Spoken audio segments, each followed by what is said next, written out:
All right, so we are live. Just going to click go live on Binance because we also stream on Binance Live if you're a user on Binance. So we're going to get that going now too. And we have got a lot of amazing updates for you today. Things have been weird with Bitcoin. Oh, sorry.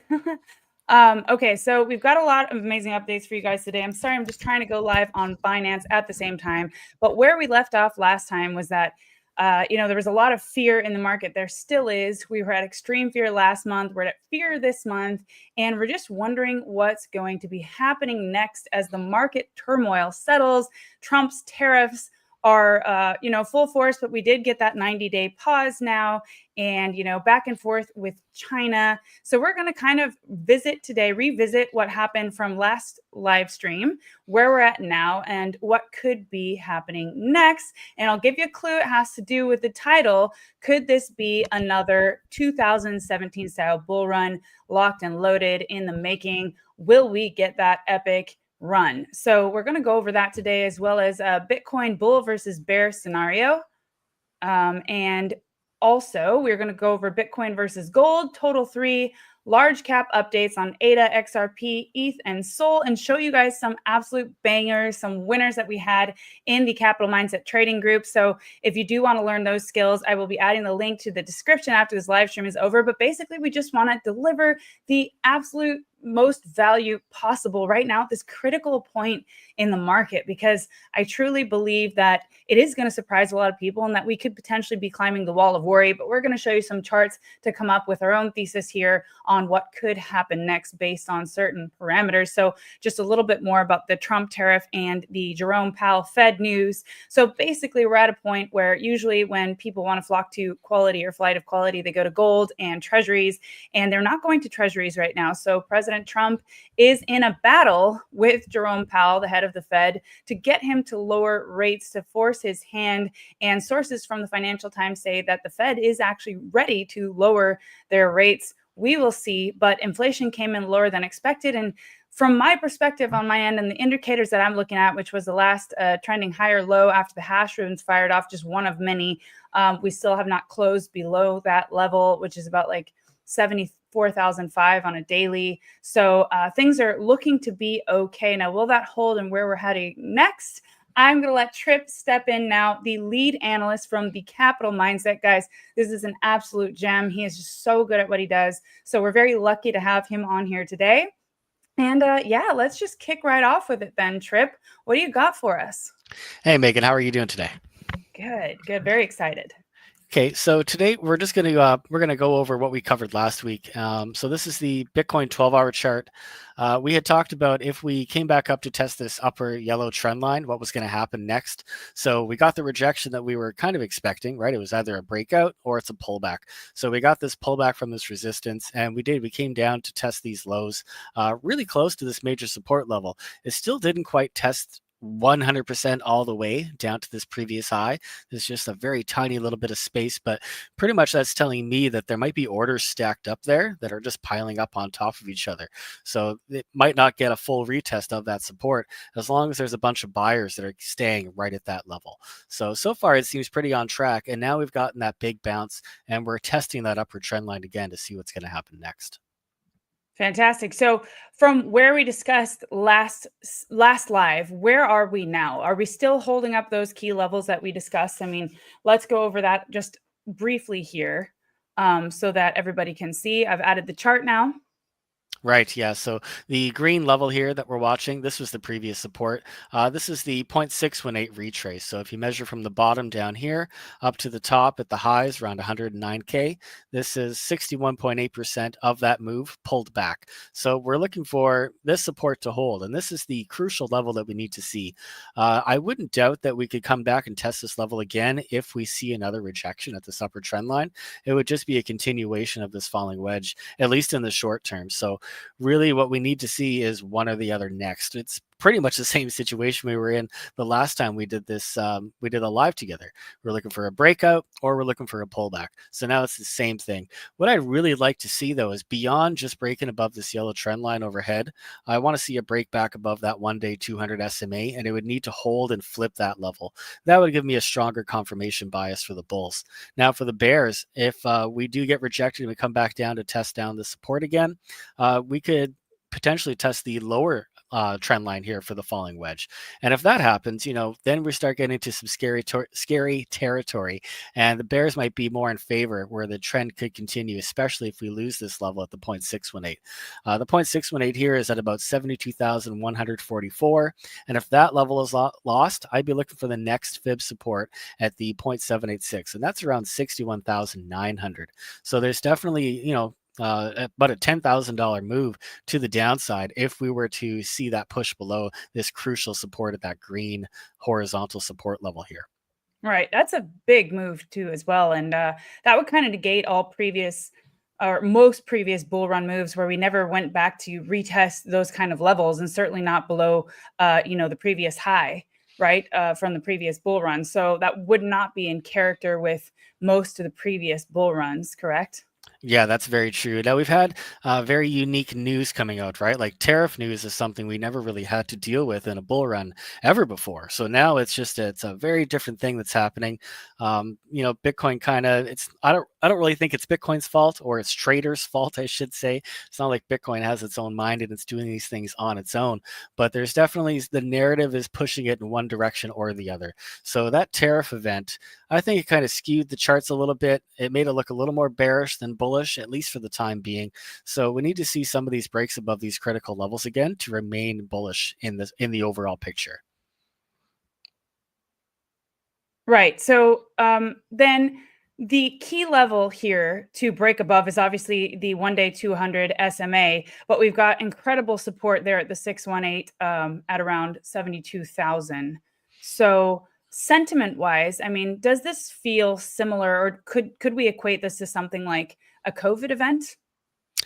Similar. It's a worldwide event, right? So it's something that can drastically affect the markets. We've already seen the S&P dip.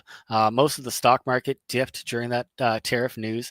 So we had a massive pullback on that. I think don't quote me on it, but I think we lost at least $1,000 worth of value on the S&P. So that's a pretty big move, and those don't happen very often. I think it's maybe once or maybe twice a year that you see something like that. So it's definitely different this time around. Right. Yeah. Just all the sentiment to me just says that the Fed is going to start having to print sooner rather than later. And we all know what happened when they did that last time during the coronavirus season, right? And when the Fed pivots and starts to inject money back into the market, I mean, it's just kind of inevitable what follows. So I just, yeah, my sentiment here, as long as we're holding key structures, is that we're going to keep climbing this wall of worry. So yeah, we have another Bitcoin chart to show them, right? Yeah, we're going to go on to the next one here. So this is the comparison we're looking at here, as we mentioned in the title. Is this going to be similar to a 2014 to 2017 rally? And there is a ton of similarities so far. The one thing that I just really need to point out is that in any of the bull runs that Bitcoin's ever had, we've never broken the previous all-time high and then rolled over. Right. So it's same scenario here. We've broken this previous all-time high from the last bull cycle. It would be very strange if we only made this little bit of a move up and then that's it. It's over. It just seems very soon, or a little too soon for something like that to happen. And it also falls in line with the Bitcoin halving events, right? Like those are still a major, it's a big deal still. I mean, you're getting rewarded half the amount that you used to get rewarded, and you're putting in the same amount of energy to get that reward. So that alone should be what pushes Bitcoin up. It increases the scarcity. It's harder to get. The rewards are getting smaller. So the narrative for Bitcoin doesn't really fit the narrative what's going on in the greater markets overall. Right. I mean, there's just so many things that point to it would not make sense to roll over, as you say. It just, something would have to be seriously wrong or go seriously wrong. We've got the first pro, and I say this every time, but the first pro-crypto president ever, pro-crypto administration. I mean, you've got BlackRock. BlackRock obviously has its own agenda, but coming out and saying, that is a publicly traded company, the largest asset manager in the world, saying that Bitcoin has the potential to replace the US dollar as the world reserve currency. And those aren't small. That's not a small statement, right? So we've got all of this insanely bullish kind of macro environment, despite the turmoil that's happening now with the tariffs. And it just, to me, it just doesn't add up that Bitcoin would roll over here. Of course, opinion doesn't matter. It's all about price action. But, you know, pairing the fundamentals with what's happening here, this case becomes extremely compelling. Yeah, definitely. So, I mean, again, it's the same thing. We're looking for these critical levels around $68,000 to $70,000 to hold. That's really just the line in the sand. The consolidation that we're seeing here is completely normal. If you look at what's happened previously, I mean, let's take out the measuring tool to see how long this took for the last consolidation. So what we're experiencing now is really no different than this. This was 225 days before we got that next move up. And if we look at the one down here, it's pretty much the same thing, about 200 days or so, 205 days, excuse me, for this consolidation. And if we measure now where we are, I mean, this is still, we're going to look at it about here. That's only been about 136 to 141 days. So potentially there could be a couple of months left of consolidation and it would still be completely normal. I mean, and what is a couple of months compared to what's coming and what we've already been through, right? I get so many comments, and we even got some on the last stream saying, "Oh, the bull runs over." There's just so much negative sentiment that to me it just feels like that's not going to be what's happening based on what Bitcoin likes to do, which is surprise everybody. And if you just kind of pair it up like this and you look at these, it would be extremely normal for this to happen, like you said. And I was just at Paris Blockchain Week, and I know I was going over this with you, Trip, earlier, and some of the exchanges, people from the top exchanges were looking to Q3 to kind of start the next explosiveness in the market, or the next kind of like bullish wave. So it'd be interesting to kind of see where we're at time-wise in Q3, and if that is what could end up playing out, or if we'll actually see something even sooner, potentially. Yeah, 100% agree. So if this consolidation, excuse me, I've got a dry throat today. This consolidation that we're looking at, if we get up to about 200 days of the consolidation, that's going to bring us closer to that Q3 marker that we're looking at. So a lot of exchanges, as you mentioned, are expecting that time of the year for the market to really start taking off again. So again, if you think of that 200 days here, we're going to extend this out, and then you have a couple of, maybe a month or so for it to travel upwards to even break the resistance of the previous all-time high. So maybe 3 or 4 months you could add from now, and that does kind of put us in the ballpark of Q3. So again, it kind of lines up nicely if you think about it that way.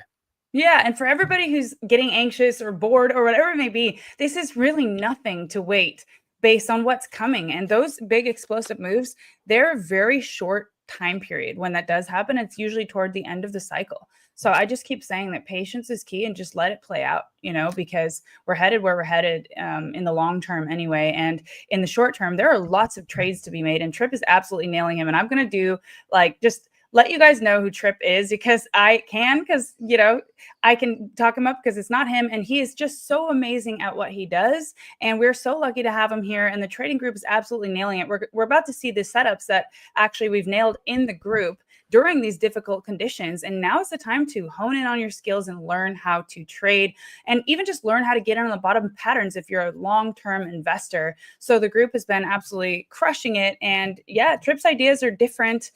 He adds a lot of different perspectives than just the mainstream analysts. So it's really interesting to see. And I just want to give a shout out to everybody who's in the stream right now. Matthias, what's up? The principal up in here. Ryan, how's it going? And do leave your comments. You get a chance once every week to ask Trip questions. Take advantage of it, guys. We're looking at the comments. So yeah, on that note, I'll let you continue. Sure. Yeah, we're going to go on to the next one here. Actually, what I wanted to say first, just looking at this chart still, I just want to make a note that these consolidations are actually really healthy when you're in a bull run. So if you're getting these pullbacks along the way instead of a straight shot straight to the moon with no pullbacks, usually those end up in a catastrophic pullback with really no stops on the way down. So these slow steps on the way up is probably the healthiest way for this bull market to be continuing in the way it does, just so we can have an extended period of time where it can last potentially longer. We don't want to see sharp, fast moves. We'd rather see a move up and a pullback, a move up and a pullback. If it just continued like that, we should have some pretty easy trading, I would expect, to come in the near future. Right. Absolutely. And I'm going to let Steven on because he just joined. Shout out to you, Watchman. I see you. We love you too, guys. Like, this is our little family now. We really want to just keep these live streams constant. Let us know if Sunday is a good day for you. We're trying to pick a day during the week where we give updates. At least if we do it on Sunday, we can kind of prepare for what could potentially happen on market open on Monday. So yeah, let us know when works for you guys best. But we're just kind of like feeling it out right now. And I'd like to add Steven. Hey guys, how are y'all? How's it going? Good to have you. Thank you. Thank you. Yeah. So Steven is working hard on investments and stocks, also crypto, but really good with real estate, so many different things, very successful businessman. So we are also adding an investments channel to our trading group, and we're trying to give as much value as possible there. So, you know, how to run a business, interesting opportunities. So there's lots to kind of like hone in on now as we come into, and I'm going to say it. I know Tripp says that I'm a little bit sensational. I am, because I'm excited and I'm the YouTube side of this. And guys, I'm just so bullish and so excited for the future, whether that comes this year, the next 3 years. I mean, the next 5 years are going to be transformational. So yes, absolutely. So evenings work like 6 p.m. I said, Watchmen, Sunday is best. Okay. Yeah, we'll definitely like take this on to consideration. So, but yeah, anyway, thank you, Steven, for joining us. And Tripp is just now going over some Bitcoin charts. But before we get back to the charts, what's your feeling on the market now, Steven? Definitely, like very excited, the tariffs and things like that. I don't know about y'all, but I did pretty good after the tariffs come out. We had a pullback in the market. I threw a little more money in some stocks, kind of following the S&P and things like that. I've been doing pretty good, really excited. Are there any particular stock plays you're in right now? If my biggest investment is I follow the S&P, and if I see opportunities in individual stocks, we hop in those, and we got those listed in our investment group. So I think it's going to be a really great asset to the company that we have this investment group. People can make money in stocks and crypto alike. Right. And guys, we came together to make this group as best as we possibly could, right? So we've got investment channel, we've got the stocks channel, leverage channel, spot channel, and we're just trying to do like an honest job, give you honest feedback and not just be sensational or bearish or bullish, just like read the charts as they are. And we have some of the best analysts in the space in the world. I like to say, Tripp is our lead analyst and he's really steering the ship amazingly. And yeah, I'm just happy to be here with you guys. So yeah, Tripp, I'll let you get back to your analysis. No worries. Yeah, we're taking a look at this chart here. This is another comparison chart. I like doing a lot of comparisons. So we're really looking at the March to October comparison. This is from 2024, and then the March to October comparison from 2023. Now, when you start laying these all over top of each other, you can really start to see how similar they all are. I've even gone as far as color coding each of the sections of it. So after the first run up, you get this red part where it kind of rolls up into a bit of a double top, and then it rolls down into this bit of a double bottom. And if you look at the one from 2024, it's the same kind of thing. You had a consolidation along the top and then more of a bottoming structure. And then when the blue stuff starts coming in, this is where it just sort of starts to die slowly. Like, this was painful to go through in the market. Most people might have exited their position, and I've just been waiting very patiently for it to pick back up again. So again, if you look at where we are now, November to March 2025, this red section, it looks very similar to these previous two. Even this white section looks very similar to these previous two. And this blue section, again, it's a very slow, a very slow drop before we start consolidating at the bottom again. In all three cycles, we've seen that same thing. So now I've highlighted where the 1-day 200 MA is on each of the charts below. And then it even adds more confluence to see that these charts really are doing the same thing pretty much, especially when you add that 1-day 200 MA into the picture. So you see that break below, you see that retest, and then it kind of wobbles around for a bit, comes back down to support.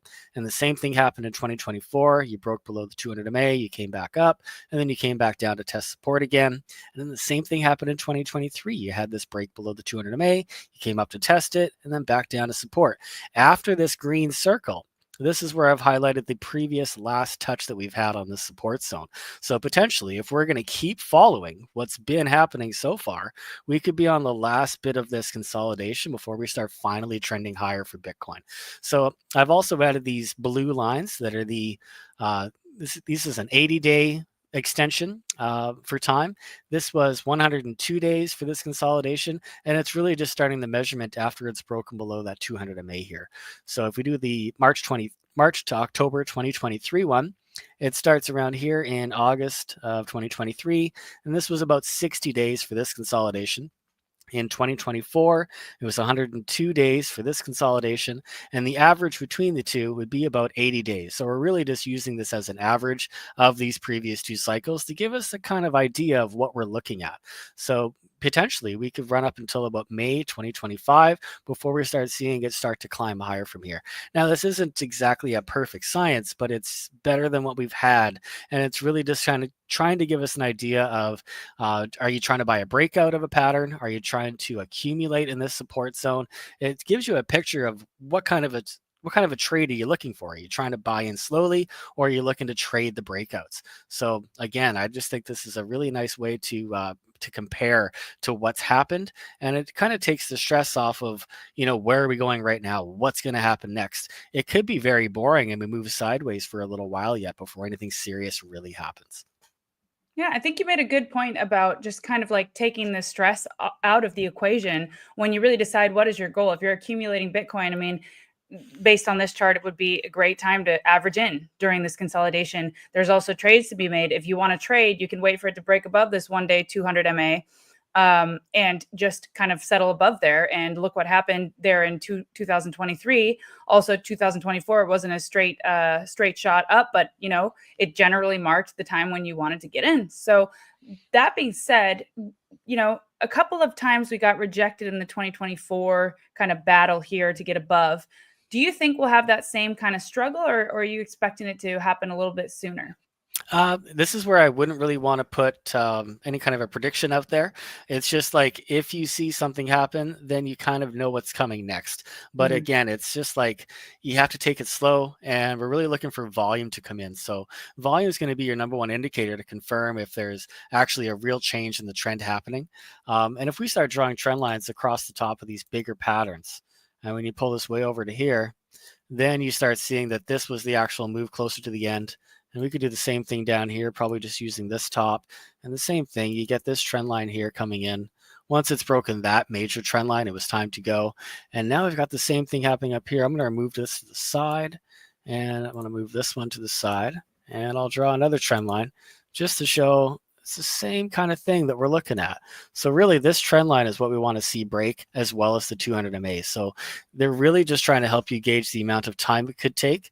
And really, I don't want to be like, this is what we're looking for and this is the only thing that could happen.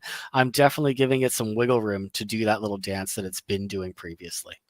Wow, I love how you just whipped that out and said, "Hey, look at these trend lines here. This is an art, you guys." And Trip can see things and draw patterns and look at like mirror images like nobody I've ever seen in this space. I see Watchman says the dude talking is a guru. Yeah, Trip is literally a guru. So it's fun. It's fun to see these different ideas that aren't presented everywhere that give you a bigger picture of what's happening. And if you like this stream and what you're seeing here, guys, please do help and support by smashing the like and sharing this, and just staying up to date with us, because this is so important, this kind of analysis, to keep people's nerves at ease. I know that everyone's been on edge and there's a lot of doom and gloom, but this really does help you to zoom out.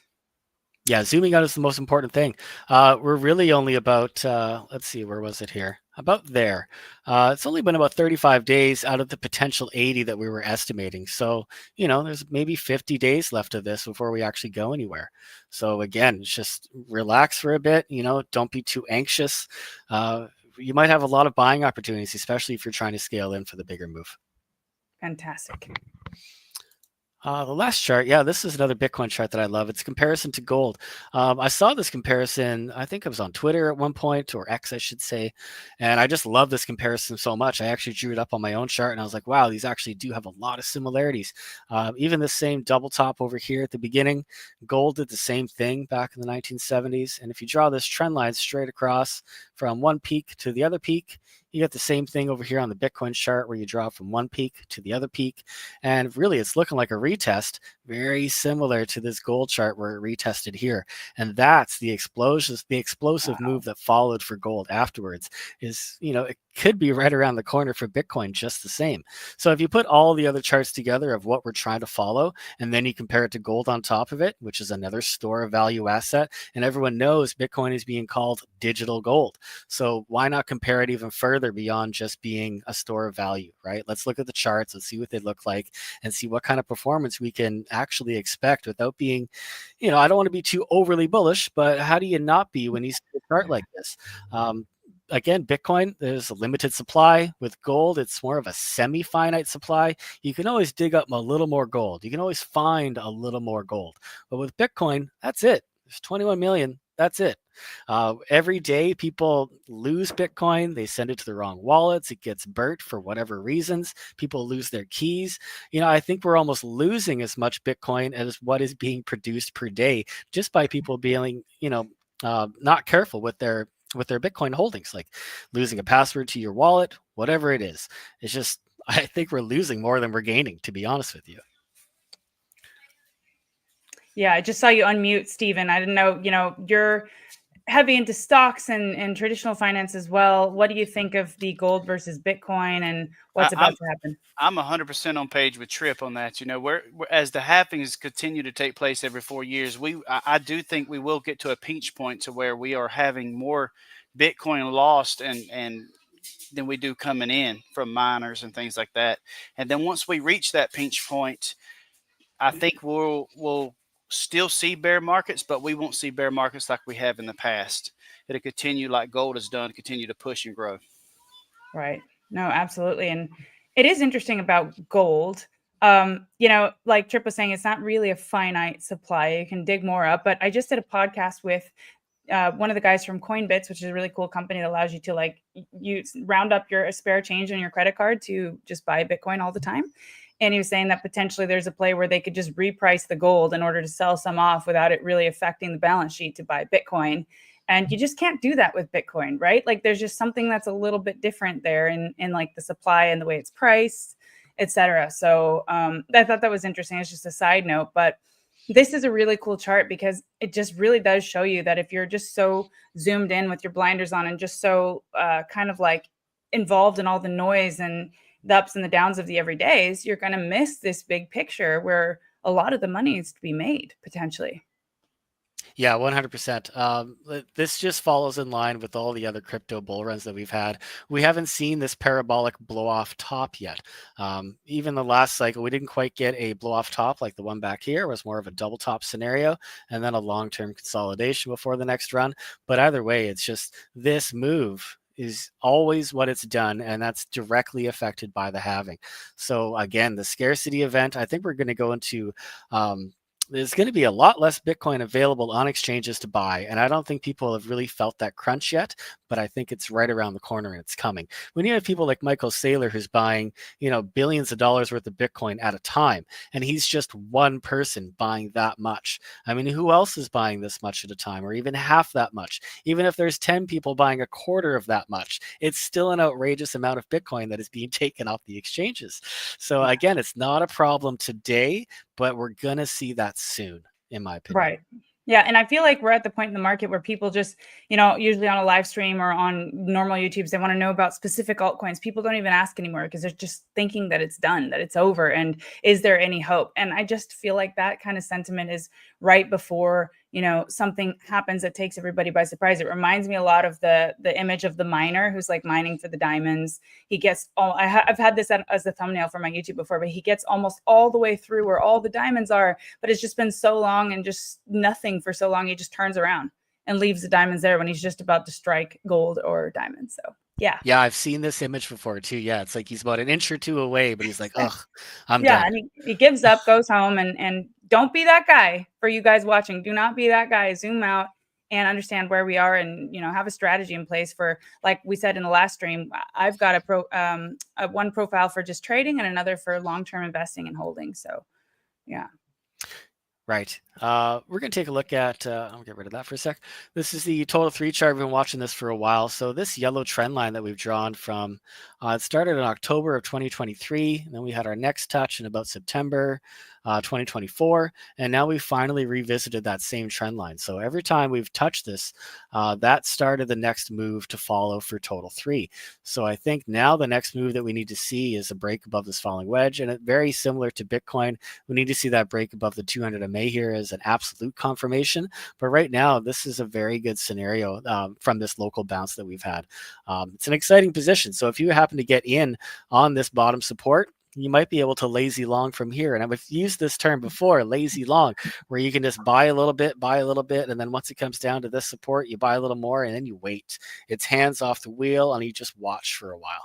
So I think we could be really close to that time in the market where it's just easy trading. And if you're a holder, it's time to relax. Right. And that's a fun point in the market to be. And this is usually the point where people have already started to give up or have given up. And it's actually the absolute best opportunity to kind of just get ready. So on that note, then total 3, what would you think we'd be looking at once this breaks above and holds the 200 MA on the daily? Would it be the traditional ETH first, then, large caps, mid caps, small caps, or what has been going on lately? Is there any kind of insight into that?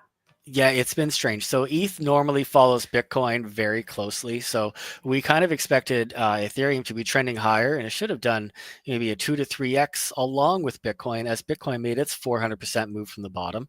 But we didn't really see that this time. I mean, ETH had its rallies, but it's totally been devastated while Bitcoin is still, it came from 106,000 down to 76,000. It's only a 30% pullback for Bitcoin. Meanwhile, Ethereum pulled back more than 50% this time. So it feels like there's a little bit of disconnect from the previous bull runs, I should say.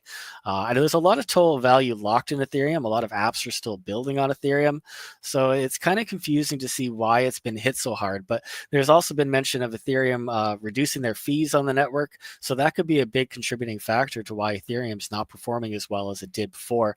It probably just isn't making them as much money as a business or as a product, I should say.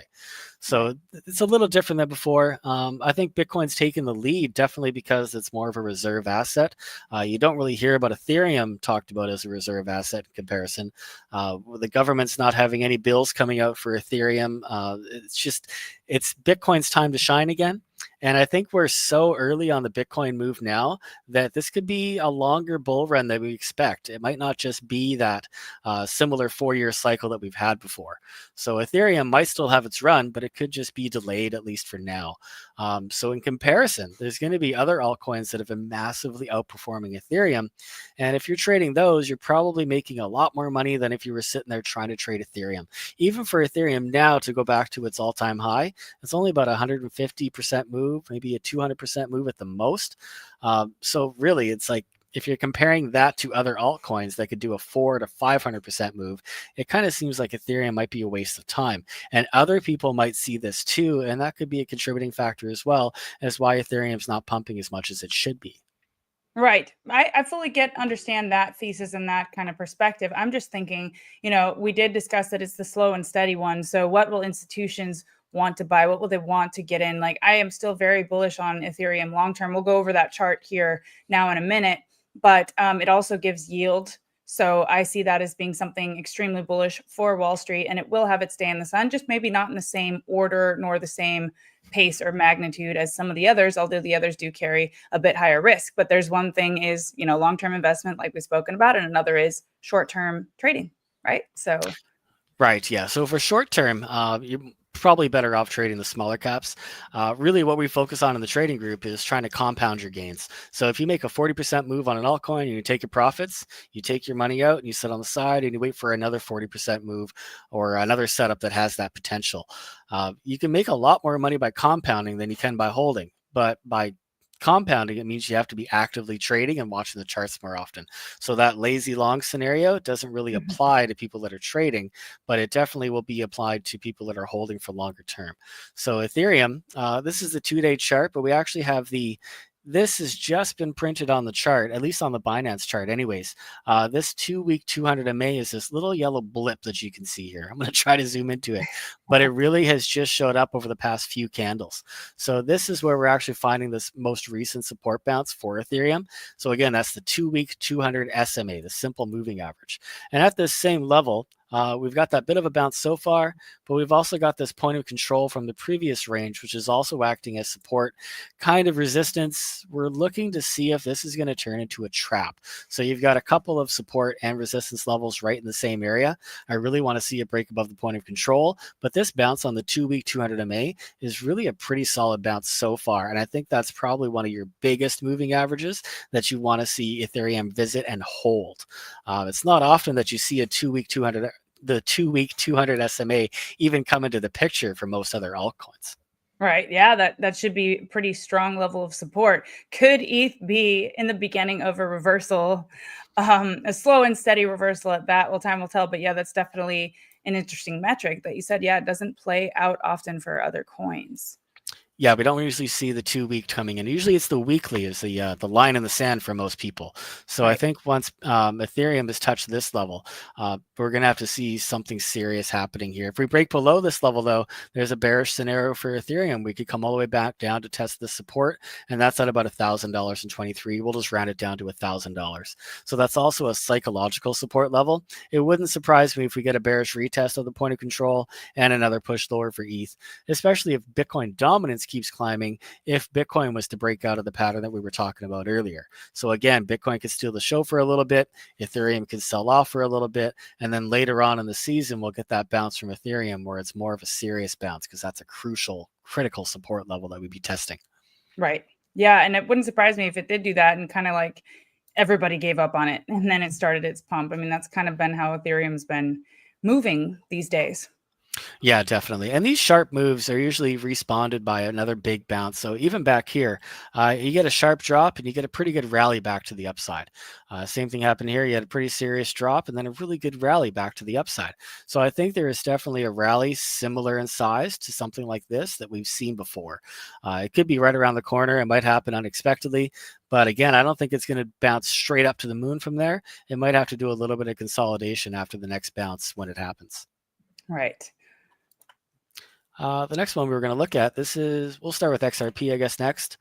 So XRP, yeah, big performer. All of a sudden, they dropped the case with the SEC, so that was huge for XRP. This is also a 2-week chart zoomed way out. We had a big double bottom here, and if XRP broke above, it hit our 1.618 fib target. It actually poked above it with a couple of wicks here, but really these candle bodies are showing us that the 1.618 around $3 is really the critical level of resistance that we're watching. And this key support, it works in the opposite direction where you see wicks on the top. Now we're starting to see wicks on the bottom at our support level, and this is the neckline of the double bottom. So really this just looks like a breakout and a retest. And if it holds this key support, we're looking for an SR flip. That's just a support resistance flip, which means that we could be going back up to test the next highs, or at least back up to the 1.272 at about $2.42. And then really the next test is going to be around $3 to see if we can break that level. If $3 is broken at the 1.618, I'd likely expect to see, this is actually the measured move at the 2.0, and that's about $3.64. So I think XRP looks really good here. These long wicks are a bullish idea. It means there's a lot of buying pressure from the bottom. So again, XRP looks fine. It's one of the stronger charts now. Normally, it's one of the slower movers, and I'm not very excited to trade it. But we caught this move. I think it was somewhere down here. Hit another double bottom, this resistance. We bought the breakout here. So we've been in since about 73 cents, and we rode it all the way up to about $3.50 or so. So already XRP has been very rewarding just as a trade this year, or sorry, this cycle around. Right. And you say it's slower mover, which it is, but then all of a sudden that one explosive move comes that if you're not positioned, you don't get to capitalize on it. And, I remember you said back when we were full-fledged, right before the December downturn, you said, man, a lot of these coins will probably come down and test their 200-day simple moving average. And it kind of seemed impossible at the time. But they have done that. And actually all of this bearishness and negative sentiment is a lot of the coins just retesting major levels of support. Right. Yeah, it has to happen. There's always a big move up and then a pullback. It's just like again, an Elliott wave, for example. You get impulse waves and corrective waves. It's 100% normal. If you are unaware of these things happening, you might just be like, "Oh, the market's crashing," and it's like, no, it's not a crash. It's a correction. There's a big difference between the two. So as a trader, we capitalize on those movements instead of getting scared of them. Yeah, and XRP, I see you, Mayan, XRP Army is in the house. I know there's a lot of XRP fans, and I do believe this is going to be a phenomenal bull run for XRP. Trip and I have gone over longer term bull run targets based on other projections, but for now we're going to keep it grounded for this stream. But yeah, the XRP people will be very happy. I'm sure of it this year. And a shout out to you, Samuel. You've always been a huge supporter. And thank you, everybody who's in the live right now. We do value you tremendously. And yeah, we're just trying to add as much value as possible, help you see the bigger picture. So. Right. The next one we're going to look at, this is Sol. Everyone's been asking about Sol because it's very similar to Ethereum. You had this double top and it rolled all the way down to test the support. This is the level that the bulls need to hold here. It's a bit of a range. So between about 112, I'm just going to round it down to about, we'll say 111. But still, it's this range from here to about, excuse me, to about 130 for Sol. This is the key support that we need to hold. Since we poked down it below, this now looks like a bear trap. So a bear trap is when you break below the support and then you come right back up. Now we want to see a bullish retest of that same level to confirm that this is actually a bear trap. Once this move has happened, I think we can get a move back to the key resistance here, just like these previous bounces that we had before in this range. So from we're looking for a retest of about 118, and then we can see a move up to about 178. So there's a pretty big move for Sol coming. And if this is a range that it produces, similar to back here where you went up once, you came back down, you went back up again, came back down, and then you had another time where it went back up and finally broke higher. If we get a range to trade here, you could make a ton of money just trading the range on Solana. So meanwhile, if Bitcoin's breaking out, it's probably going to steal the show again. I wouldn't expect that we have some kind of a range coming for Solana just the same. Really, if we break below this green support level here, the next one we're looking at could be as low as about $80, 81.96 cents is what I have here. So there's both bullish and bearish scenarios, but we need to see it hold this support first. Right. And if it were to go down there, I mean, it'd be phenomenal buying opportunity, especially long-term holders.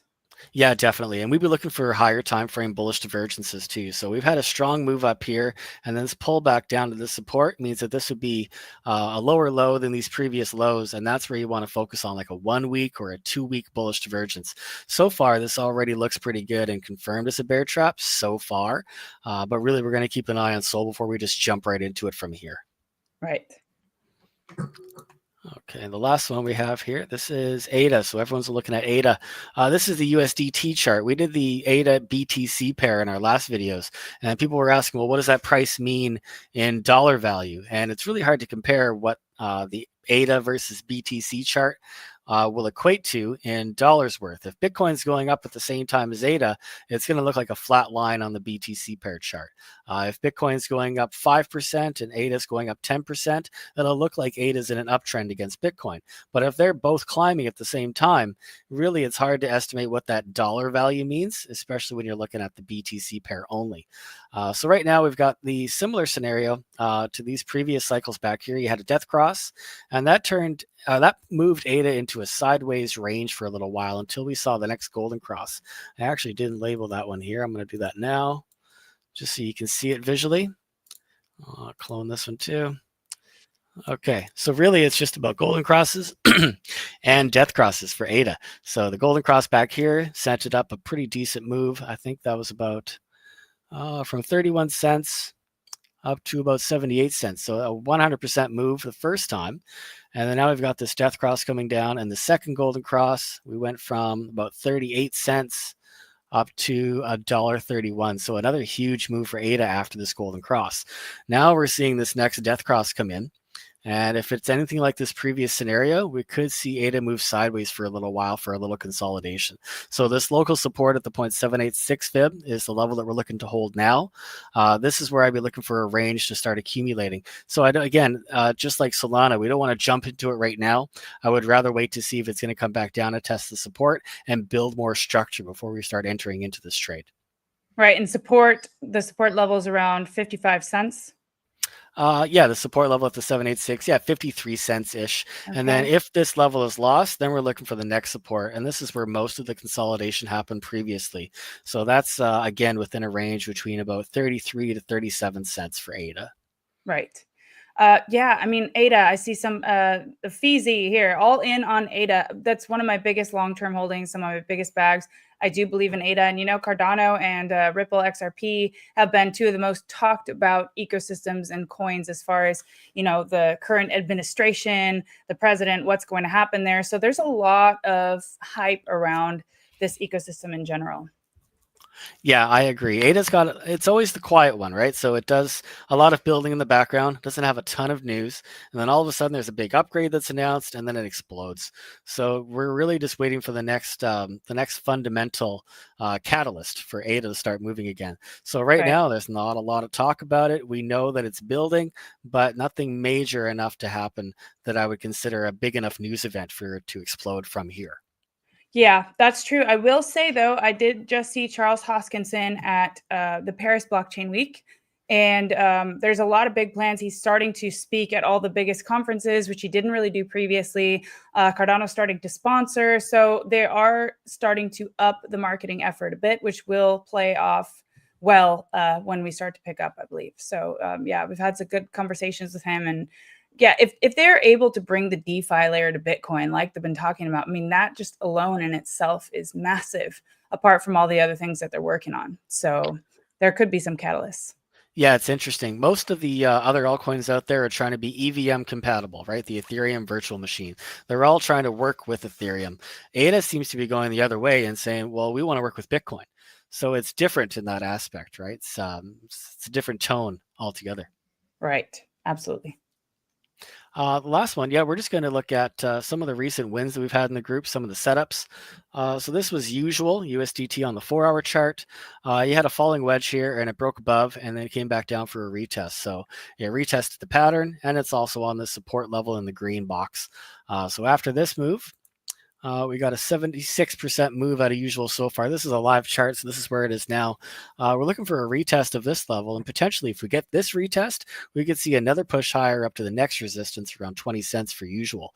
And that would put it at about an 87% profit from our low entry on support down here.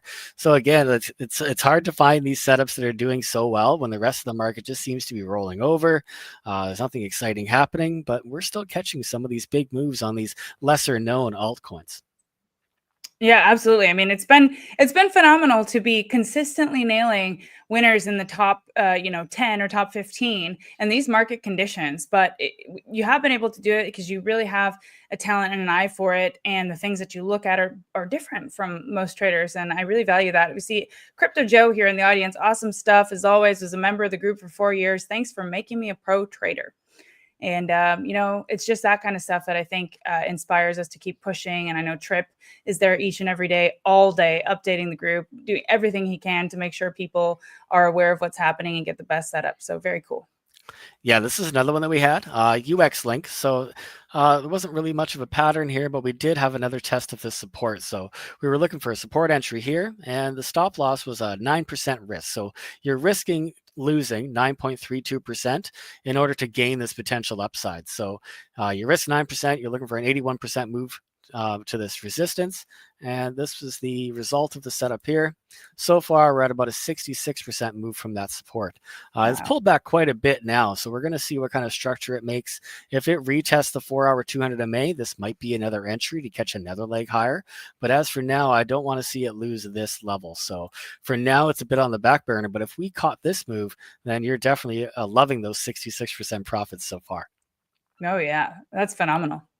Last one we have, this was ALCH. So we were looking for a pullback entry above this green zone. This was the setup that we posted in the group. And the result over here was a 92%. Actually, it's a little bit higher now. we're going to claim that 93% move from the support. So we were looking for a pullback entry. Potentially you're looking for a pullback to the 200 MA. Didn't quite get that. Sometimes you might miss these moves, right? It didn't fully come back to retest the support. But if you did pay attention to the pullback and you notice these wicks happening in this area, that could have been a great entry to catch that move for ALCH. But again, a 93% move on an altcoin when Bitcoin has just been, slowly rolling over, still building structure, yet these altcoins are taking off left, right, and center. Right. And so let's keep this up for a minute and go over strategy now. So would you potentially scale in then on that, what looks to be a bull flag, even though it didn't go all the way back to the pullback entry? Or how would you have played that to be able to catch it if you didn't catch the wicks? I mean, let's go over that first. Sure. We can zoom in. So on the 15-minute chart, this is what I love to do. I like to find a bullish idea on a higher time frame, and then we zoom in to find entry to it. So if you had been paying attention to the setup, you probably would have zoomed into the 50-minute like we suggest, and you're looking for a break above that flag that you were talking about there. So there is a very decent bull flag. It's a bit of a broadening wedge. So again, the first higher low at the bottom of a downtrend is a great entry. So you got your low here, and this was a slightly higher low than this low. But after this high was made at the top of the channel, this is where you would have caught that other entry. So again, we'll zoom in even further. Let's look at the 5-minute. Zoom in here too. And you can see once you've zoomed in, you've got more micro structures, right? So this is a double bottom here. So this is how I normally trade. As I was mentioning, you look at a high time frame setup, and then you're zooming in to find entry. So this low was followed by this higher low, and if you had an entry on this support, we're going to draw another support level. All right, and then we're going to measure the move with our long position button, and we're going to see exactly how much you would have had to risk to get into this trade. So you're looking for a move after the support bounce. This is where you would have entered, somewhere in this zone, and you're really only risking about a 5.5% move. So small risk, big reward. Those are the kinds of things we're looking for. We want to find trades that have at least a 1-to-3 or 1-to-5 or even 1-to-7 risk to reward ratio. You really want to get above that. You don't want to be risking 50% to make 50%. Right. So that's really what you're trying to aim for. You want to make a lot more than you could potentially lose. So ALCH was a great example of that. Wow. Yeah. And then, after we've seen that we've got this entry and you zoom in, you see this double bottom, then how would you manage your profits? Would you just raise your stop like a trailing stop, or how would you have played this to be able to capitalize on most of the move? I don't really use trailing stops too often. Sometimes I just monitor my trades on my own, just manually. But usually, most often, if I'm going to go to sleep or if it's late and I've already got my stop loss set, I'll usually have a take profit set for, sometimes I'll aim for the highest target. And then if I wake up the next day and it's hit, great. If it hasn't yet, then I'll make another decision. So maybe I'll move my stop up after the new data has come in. But I usually adjust it as we go, just because I'm able to watch the charts every day. So I can manually adjust and fine tune it the way I like it. Absolutely. And this is gold, guys, because he looks and finds the best absolute setups along with, Trip does, along with all of the other admins posting in the longs and the shorts, the leverage trades and things like that. And, you can potentially just get in at the bottom of that trade and then manage how your schedule allows, right? And soon we'll be able to do this lazy long thing that Trip's talking about and just like midterm holds from weeks to months, right? When conditions improve, hopefully. Yeah, hopefully. Yeah. Really, people who don't trade very often, like retail traders, they just want to buy and hold. They don't want to think about it too much. They might have busy lives. So yeah, lazy long is definitely in favor for those who don't want to do much work. Right. Yeah, absolutely. This is phenomenal. These winners here, and we're continuing to do this each and every week. So I think this is it on the altcoin charts. If you guys in the comments have any particular altcoins you want us to go over, or any particular strategy or question, please do let us know. We're going to try to do these lives every Sunday. And as we're wrapping this up, Stephen, I'd like to hear from you on the macro analysis. What, a little bit more into your kind of like stock investment strategy, what you're seeing in the real estate market, if you've seen that be affected by, any of the market conditions. Like, can you just give us a little bit of an overview? Yeah, sure. So, You know, we're definitely looking to see interest rates pull back a little bit over the next 12 months as we finish up, or the next 6 to 8 months as we finish up this year. That's going to be exciting. And you know that as interest rates pull back, that has your direct effect on your real estate prices. So we should see a bump in the real estate prices as interest rates come down. We should see real estate prices start to bump up a little bit. So that's really exciting. As far as the stocks and things, right now, most of my trades, I'm in, just ETFs and things like that. As when the tariffs hit, I seen it as a good opportunity to jump in a lot of the ETFs and ride those waves back up. Because just like COVID, you can go back and look at what COVID did to the market and the big dip, the pullback we had, tariffs. I feel like it's going to be the same thing. We can get in on a lot of these ETFs or these large companies and ride the waves back up. So overall, I think the tariffs are going to be, it's a springboard. I look at it almost as a springboard opportunity to really multiply your money right now. So it's really exciting, and I look forward to the interest rates pulling back some. I know that allows a lot of more of your residential properties to really boost the market and allow people to start buying homes again. Interest rates got so high there for so long that it kind of pushed people out of the market and the ability to buy homes, especially first time home buyers. So Right. interest rates pulling back, I would love to see it get to, the 4%.